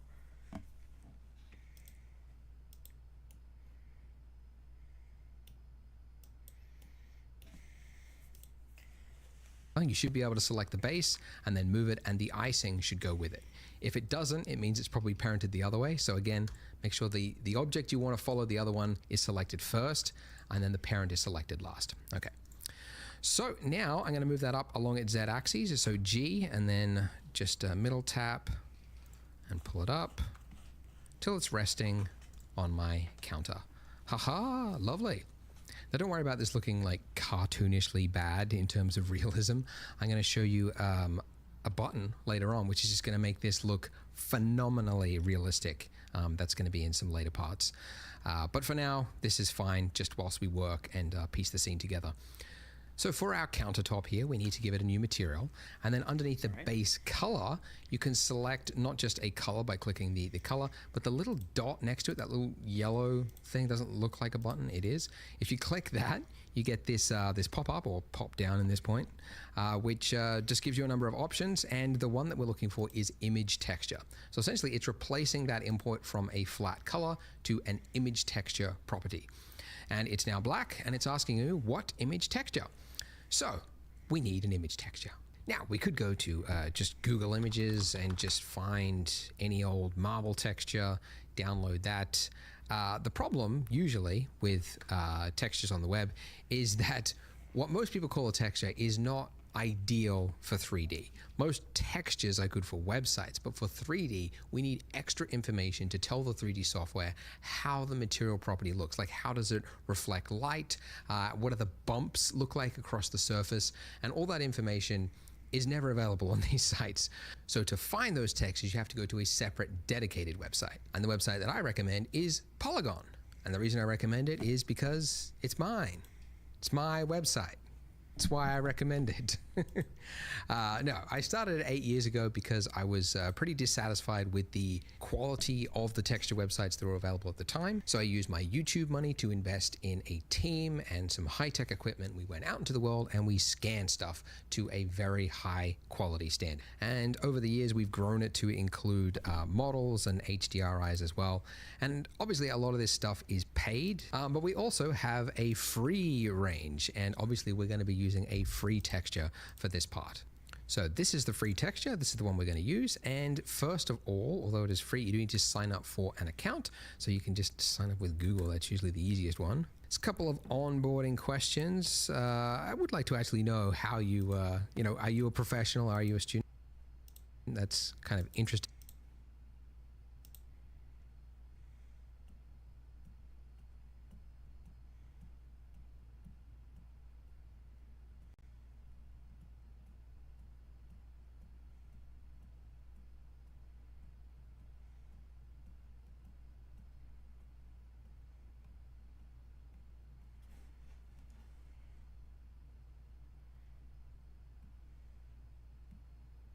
Whoa.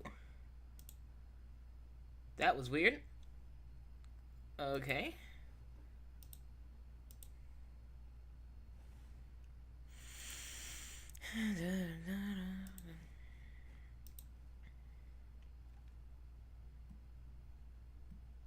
Amai uragiri nara Kuyami wa shinai kedo Ima wa Ima wa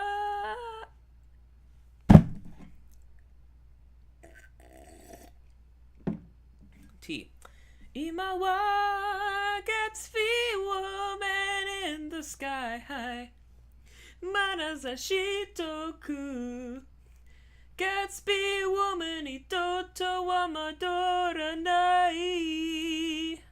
Alright.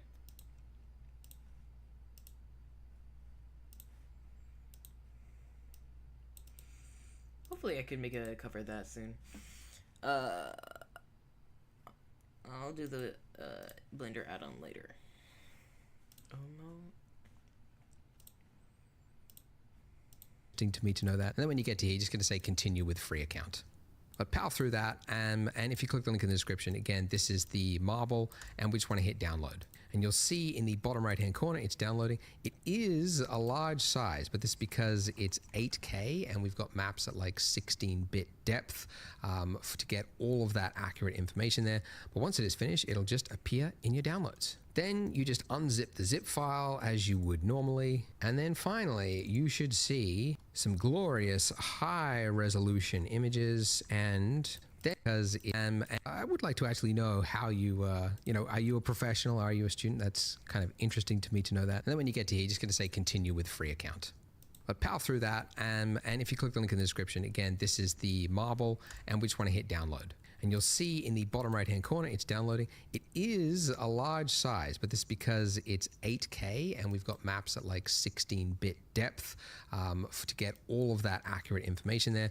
But once it is finished, it'll just appear in your downloads. Then you just unzip the zip file as you would normally. And then finally, you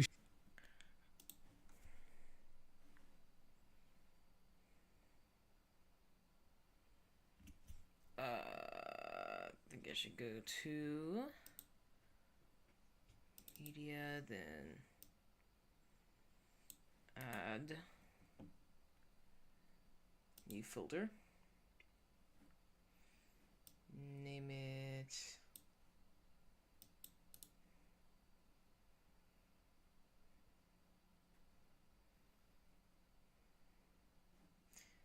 hold on really quick.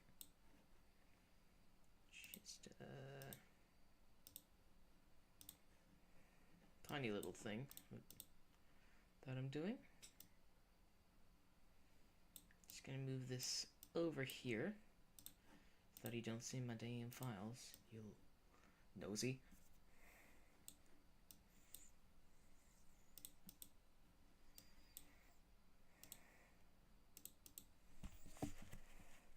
I'll go to my downloads.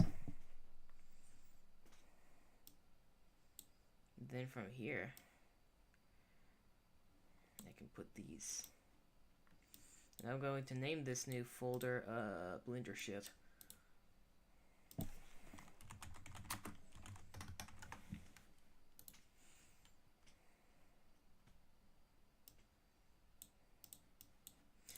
And then from here, properties.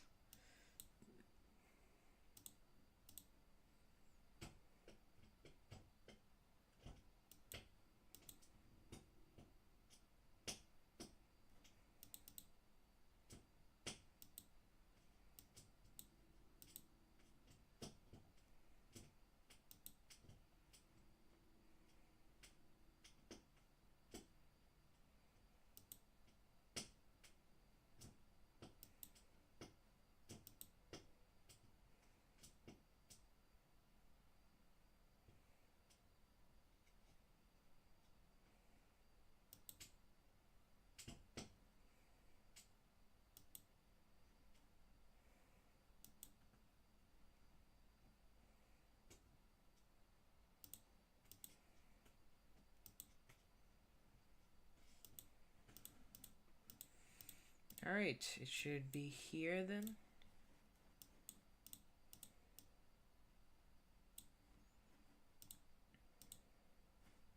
Yay, alright.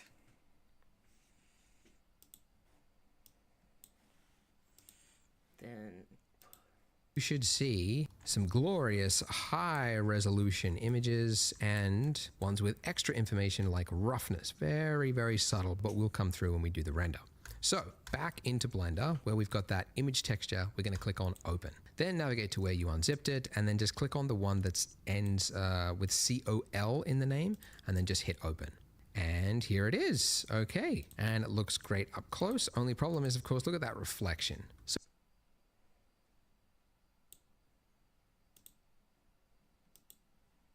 what did I do this time?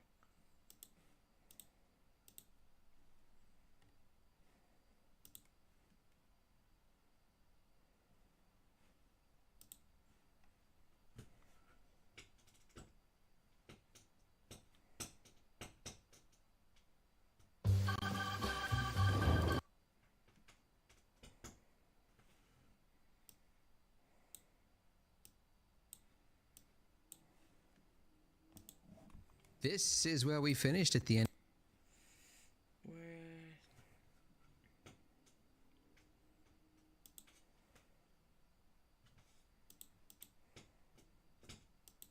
It's kind of interesting to me to know that. And then when you get to here, you're just going to say continue marble, and we just want to hit down. But this, then you just unzip the zip file as you would normally, and then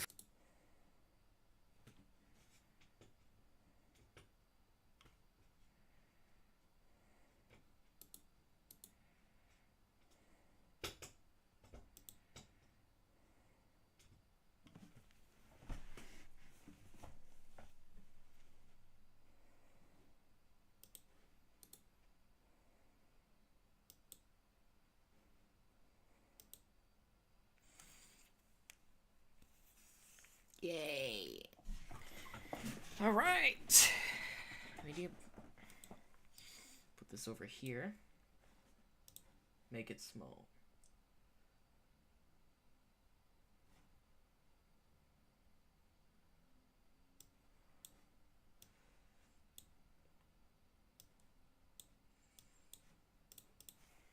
Finally, you should see some glorious high-resolution images and ones with extra information like roughness. Very, very subtle, but will come through when we do the render. So, back into Blender, where we've got that image texture, we're going to click on Open. Then navigate to where you unzipped it, and then just click on the one that ends with COL in the name, and then just hit Open. And here it is. Okay. And it looks great up close. Only problem is, of course, look at that reflection. So bland, so fake. And as I mentioned before, fake is the enemy. And you need to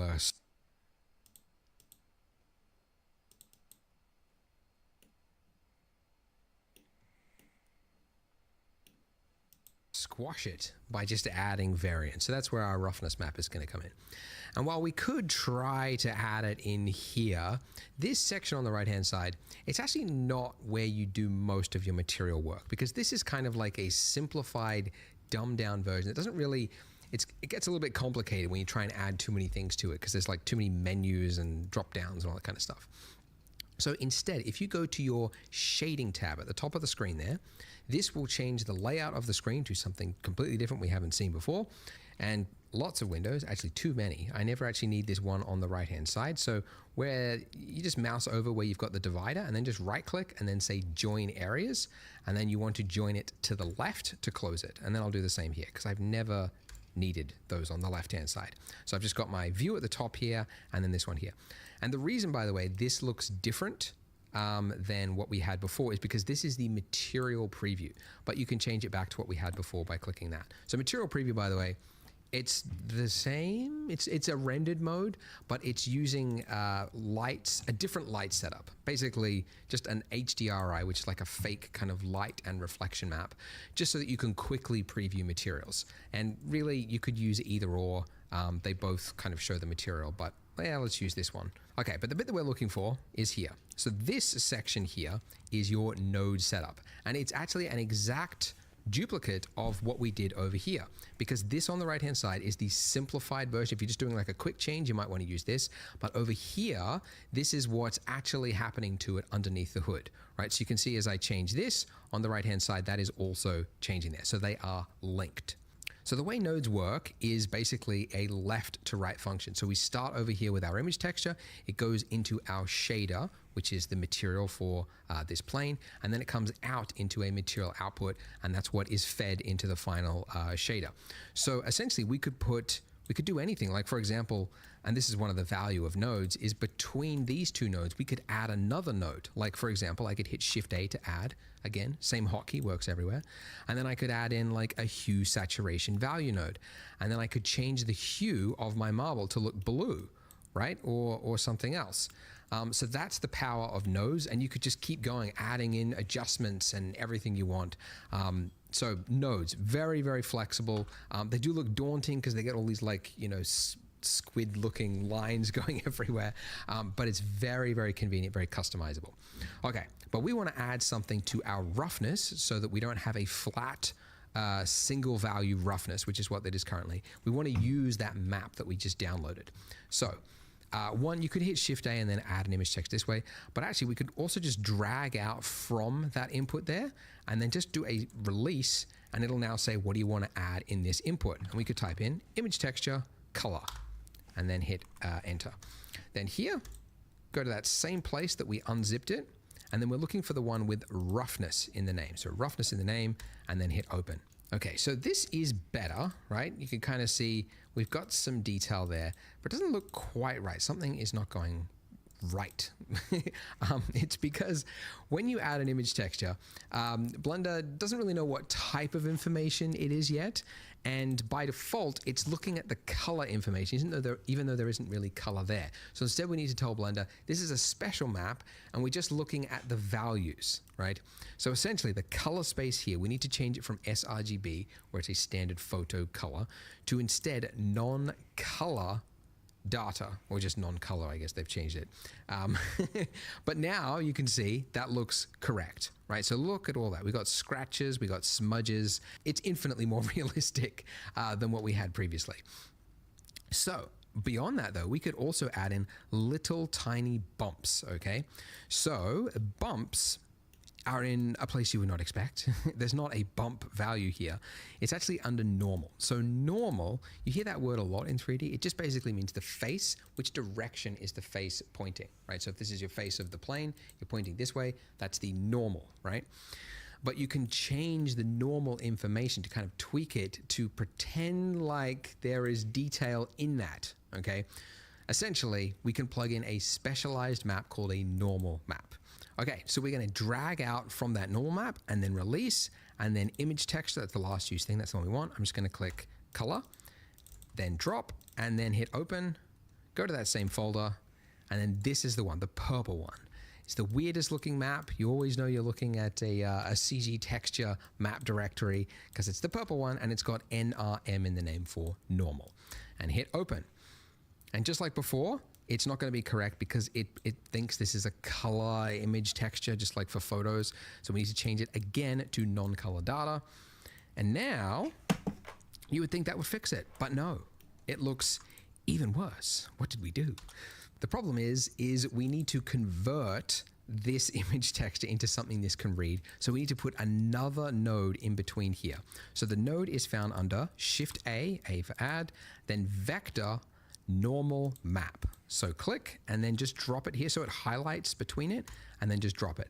And it will now finally be correct. And if I go full screen with control space, I didn't mention that before, but yeah, control space, and then you can go full screen and you can see we've got very subtle little chips and divots across the texture along with those smudges, and it just looks way more believable. It means you don't have to worry about this part of your scene. It's just going to work and you're going to get all that detail for free, and just makes life a little bit easier. But it is a lot of work. Like what you've just made is a PBR shader, and yeah, it's a lot of work, all those little maps and everything and having to know which setting is which. But it is a very common thing to learn, so that's why I wanted to include it in here. If I could plug my own website again, though, I will say we did hear you, because a lot of people say that. So we actually made an add-on called the Polygon add-on, which I'll actually show you how to install later on, because that is actually important for 3D, because you use a lot of add-ons. But to plug it very quickly, it actually does all of that without you having to leave Blender. So it'll download the texture for you. There we go. See, it's downloading. It's actually faster through the add-on. And then once you've got it, you just hit apply, and then it will do all of that node work for you in the background, and it'll just apply it to the mesh for you. So you don't have to do all that all the time. And in fact, most people, I think, if you're working on big scenes, you're using libraries, you're using add-ons like this, so you don't have to do it all manually all the time. But it is important to know the process, so that's why I wanted to show it. But anyways, this was our material and we are happy with it. Well done. Let's go back to the layout tab. And now we're going to do one more thing. So you see our donut base here. Let's just isolate this donut for one moment here by hitting /, which I mentioned previously. Okay, when you're in /, this is isolate mode, which means it's literally turning off everything, including the lamp, which is why it's dark. But if you turn on material preview, then you get this. So this is okay. But if you look at real references of donuts, you'll see that it's typically whiter around the middle. And the reason for that is, as I mentioned before, the way it cooks, right? It's only like half submerged and then it's flipped. And it means that the bits that are closest to the surface are cooked less. So there's usually like a whiter part around the rim. And I mean, really, this is just an excuse to show you another part of Blender, which is texture paint. So at the top there, click the texture paint tab. And again, let's go into isolate mode with our donut there. Why are we not seeing? Okay, there we go. So what texture paint does is it lets you paint directly onto your mesh.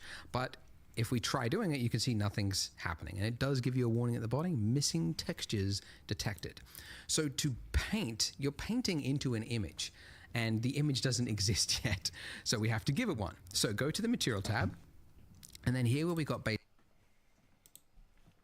color, we set it up as yellow, but we're actually just going to override it now. So click that little yellow dot again, and then say image texture. So now it's black, doesn't have an image. So, and instead of clicking open, we're going to click new. So we're going to be creating a brand new image, and let's call this donut base. We could make this higher res if we want, but don't. This is more than enough for a donut base. That's fine. And this will just save us time. The color, this will just fill the, it'll fill the image for us with a flat color. So we're just going to go for something pretty similar to what we had before, a nice yellowy color like that.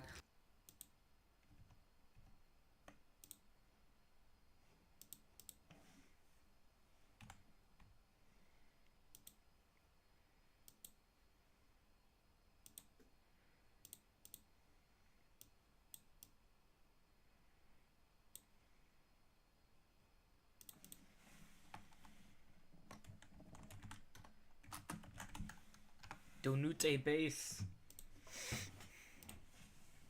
And by the way, make sure you're all the way bright, otherwise your donut is going to be a little bit dark. So yeah, there we go. All right, and then hit OK. And once we've done that, you should, I mean, it should be over there on the left-hand side, but if it doesn't pop up, you can just select it from the drop-down donut base, and there we go. So now we're in this state. Look what I can do. Ooh, fancy. So, I don't know why I said it like that. But we can paint directly onto our mesh. So to understand this, because it's kind of weird, you can also paint directly over here. And you might be thinking like, well, how does it know, like, how do I know which part over here is actually going to be painted over onto the donut there? You might not care, but it's actually good to understand how it works. So basically this mesh here, it has to be unwrapped over onto this left-hand side here, because that's the only way to have a 2D texture, 2D flat image be applied to a mesh is to unwrap it in some way. I mean, there's projection, I'm not getting into that, to unwrap it. And unwrapping is essentially like, there is a meme actually that explains it. But if you have like a chocolate, right, that is wrapped in some tinfoil, if you flatten it out, that is essentially UV unwrapping. There are little places in that wrapping where there had to be a cut, right? And then that cut was wrapped around the object. That's what UV unwrapping is. So the reason this works for us is because the cuts are actually already in place for default objects. So this torus is already perfectly UV unwrapped, so we don't have to do anything. I did want to mention it though, because it's important to understand UV unwrapping. Anyways, so we could actually paint directly on here, as I mentioned. White is a little bit too extreme though. So I'm going to click that and choose a color. First of all, I'm going to select the eyedropper and then not click over here because that's got shading information. I'm going to click on the left-hand side so we get the exact color. And then I'm going to make it closer to white. So not fully white because that'll be too far, but closer to white. And I'm also going to change the strength of my brush. I'll make about halfway. And then now I can do paints across it. And this will enable you to get a much more natural feel. Because you'll have, just like, in fact, I might even go a little bit softer, and that way you can kind of just paint across it. And this is very forgiving because we've got icing that's going to go over the top of it. That, and choose a color.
That looks kind of bad, but... First of all, I'm going to select the eyedropper and then not click over here because that's got shading information. I'm going to click on the left-hand side so we get the exact color. And then I'm going to make it closer to white. So not fully white because that'll be too far, but closer to white. And I'm also going to change the strength of my brush. I'll make it about halfway. And then now I can do paints across it. And this will enable you to get a much more natural feel because you'll have, just like, in fact, I might even go a little bit softer. And that way you can kind of just paint across it. And this is very forgiving because we've got icing that's going to go over the top of it. But that's good. We don't want it to be too extreme. Let's just make it, I might go the other way. Make this a little bit more saturated. Anyways, that's basically all we need to do. We just want to just dab our toes into the field of texture painting. I would say texture painting, by the way, it's one of the weaker areas of Blender. It's actually due for an update at some point in the future. But it doesn't do like, you can't paint into like the height information or the roughness information at the same time like you can with Substance Painter. But it's got basic functionality. Now, importantly, this is an image, but it's not saved into your blend file. It still needs to be manually saved. So see at the top left-hand corner there, it's got image with a star. If you see that star, it means you've got changes that haven't been saved. So we need to go image and then save and specify where are we going to put our image. Because if we don't do this, we're going to lose it. So it has to be saved somewhere. So I'm just going to save it, anywhere. It has to be saved somewhere because it will not be saved as part of the blend file. Very important to know that, otherwise you can lose texture paint work that you've done. But there we go. So now to bring back everything, remember if it looks like, where's the rest of my scene gone? See the top left-hand corner, local means it's isolated mode. So that means you just have to hit / again, and it brings back everything. And there we are. So that's the extent of this part of the tutorial. As I mentioned, some of you might be wondering, when are we going to make that lovely subsurface scattering? We're going to do that in the future after we do the sprinkles because it's too hard to see at this point. So there we go, guys. Join me in the next part, and I'll see you there.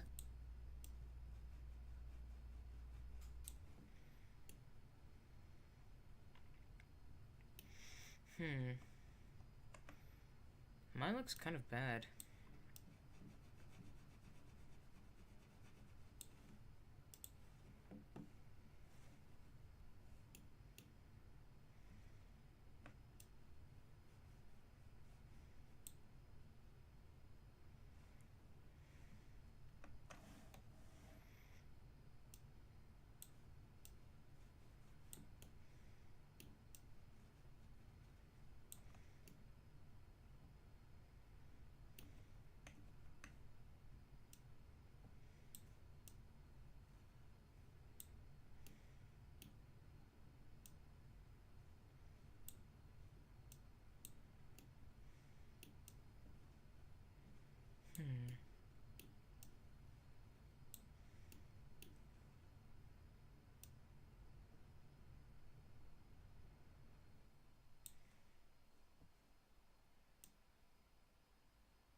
Yeah, there's like a harsh line.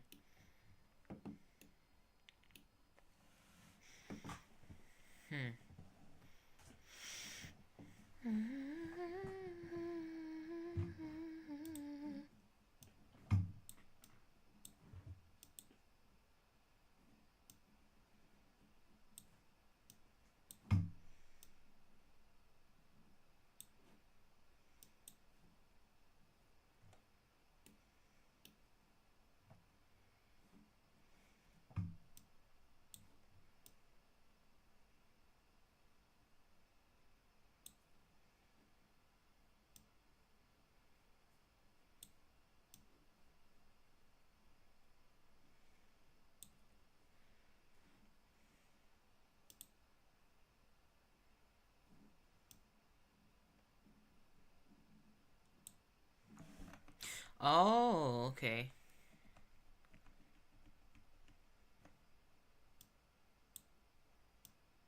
I found the tool.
That looks significantly better to me.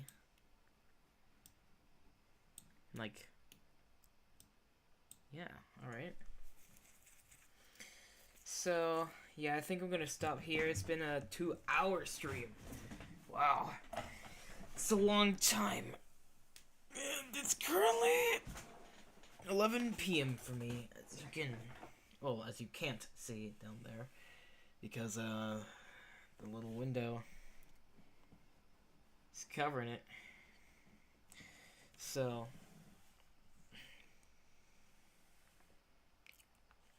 I guess that's gonna be the end of the stream. So yeah. I'm going to render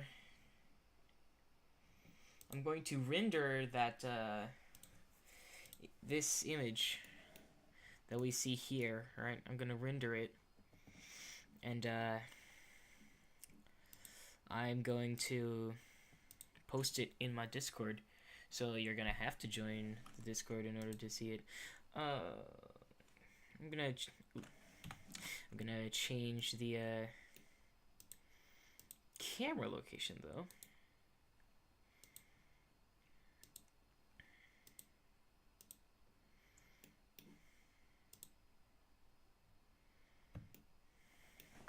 Right, I forgot that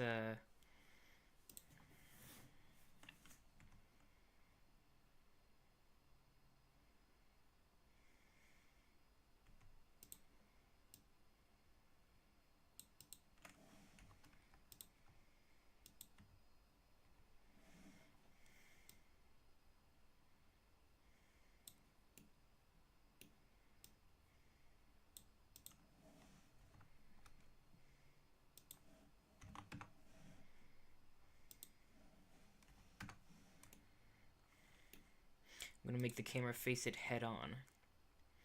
Just like maybe at a slightly downcast angle.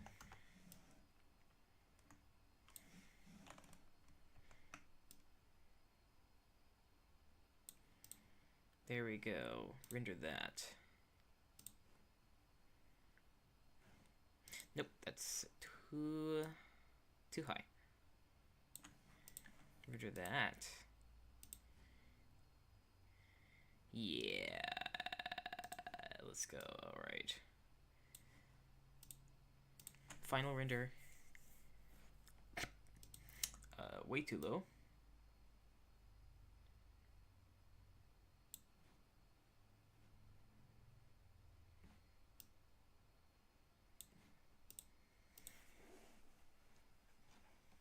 That's good enough. Alright, we're ending the stream, and I'm gonna post the I'm gonna post the